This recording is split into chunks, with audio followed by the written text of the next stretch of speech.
انهم يقاطعوا هذا الدستور لانه اولا ماشي شعبي ممنوح، وثانيا حيث ما كيتستجبش المطالب ديالنا.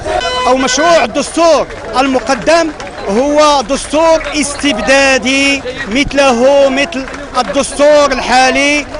حركة 20 فبراير ومع كل الشعب المغربي اليوم تقول لا للدستور الممنوح، وتدعو الشعب إلى مقاطعة هذه المهزلة التاريخية. هذه فضيحة لهذا النظام المخزني الذي يريد أن يفرض هذا الدستور على الشعب. الدستور ماشي شي دستور حقاني، دستور زوير.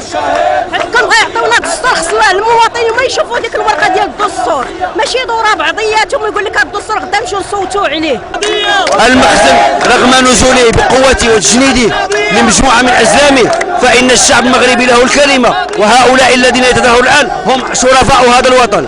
كون بان للشعب المغربي بان الدستور كيلبي المطالب ديالو، كون كاع ما كنشوفوا هذا الانزال وهذا الخروج ديال الشعب المغربي اللي كيقول بان ما بغيناش الدستور العابد. حنا دابا كنسمعوها نيشان الشعب كيقول اننا كنرفضوا الدستور العابد.